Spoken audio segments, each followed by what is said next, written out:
Kamie, go ahead and assess it, and then I can go from there. Please. Well, I just think it continues to be the Achilles heel, the thing that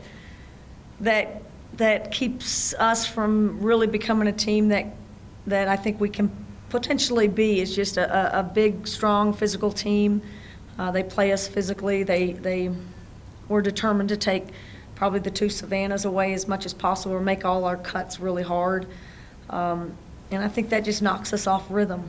I think that's a team that is and was way more physical than us in every capacity, but somehow, they're at the free throw line 24 times and we're not, and we just don't know how to make it obvious if they're holding us or fouling us. We don't space and that's my fault. I don't think we're spacing the floor in a simple way to make people that guard us this way expose how they're guarding us, and so they continue to get a little bit of the better of us when I think it's me being a little bit stubborn, still trying to play a certain way against these kind of physical teams, and that's going to be the goal this week, just to change up a little bit and keep it simple and space the floor a little bit better and let our players play in space and be a little bit more aggressive off the bounce than I think we normally like to play. And I just think that this physical kind of play really, really bothers us.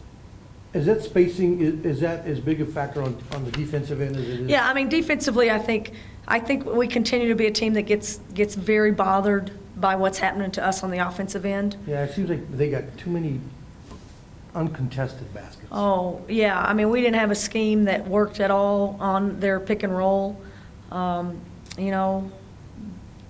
People made shots that you don't expect to make shots, but they were wide open.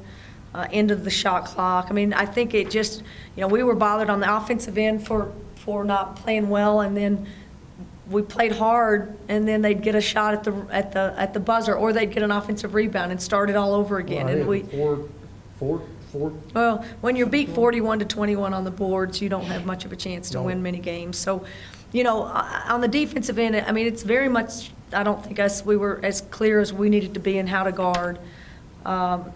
But a lot of that, too, is, just go guard and have a little passion about how you play and not let people do the things that they did to us. They had a lot of players that hurt us. So for them, I mean, this was an exceptional offensive performance, or a little bit of their exceptional and we were really bad. And so we can our players have to fix a lot of the passion and the commitment to how we're going to play. And, it's on us as coaches to fix some of the stuff that we didn't scheme well and put them in position. You used the word twice now, passion, and I think that was lacking for 80% of this game.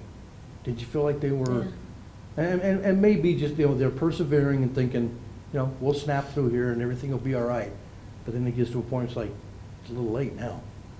Did you feel like they played without passion for quite a bit of that game? Well, again, you dropped however many we got behind, 12, just really fast, and gave up shots really fast, and everything was coming hard for us.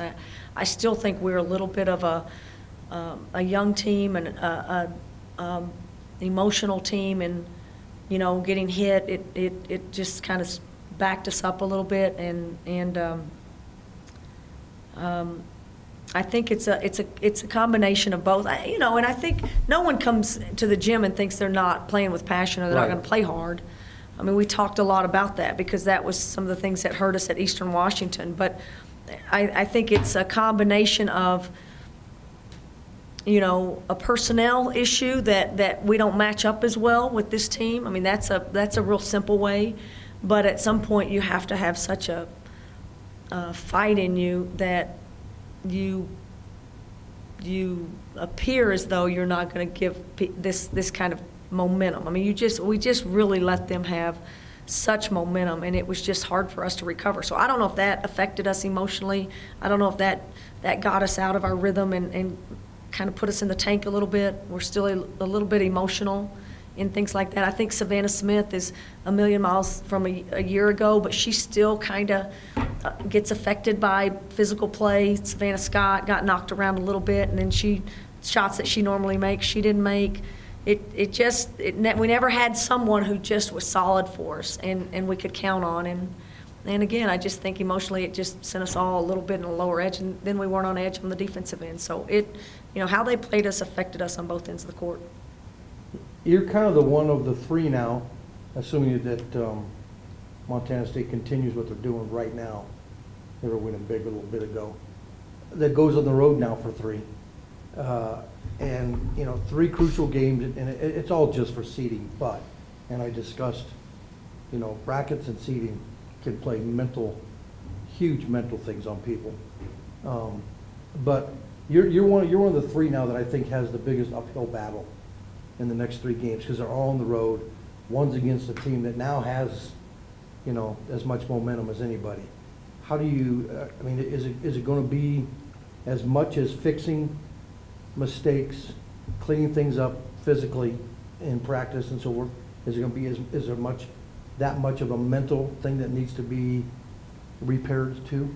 Well, I don't know. I think that the three games that we've gotten beat in our league are very identical in how they play us. Exactly. So, yeah, that's a mental. Can we fix that? Can we respond to that? And again, I think we can put ourselves in better position against those teams. So, I feel like we can. And the great challenge is we get another chance at someone that's going to play us similar in a week. So, we're going to know real fast what else we need to fix. But regardless of what we're doing, we're in a really good spot for the most part. We don't have anything locked up. We don't have a top 4 seed. We don't have anything locked up. But it all still comes down to, it's not February and January that matter. It comes down to a week in March. And you have to be built to win that tournament. You better be built to play different styles. And that's where you are. Like we've been pretty good against zones. We've been pretty good against certain teams that we match up better with. We haven't been good with this. We're going to see someone in the conference tournament like this, but we have a chance to get better at it. And so that's I look at it and go, and then if you ever do make it into postseason, this is how more of the teams play. So this is our next hump and our last. It's never over because you can always resort back to bad play too. But the challenge is just getting us in better positions on the floor to not get bogged down and score 60 points in a game. And I think we have the personnel and the players that we can do that better. And I think we can guard better. But we got to learn to fight and not get out rebounded like this and not emotionally tank when things go bad for us. We just didn't handle that well. And I think the emotion of senior night sometimes works for you and against you. And I think the kids wanted to do well and maybe thought that we were completely ready for what we were going to see, and then we weren't. So sometimes going on the road declutters a lot of things. So we can I think put on a better performance and certainly prepare ourselves better for Reno over the next 3 games that we play.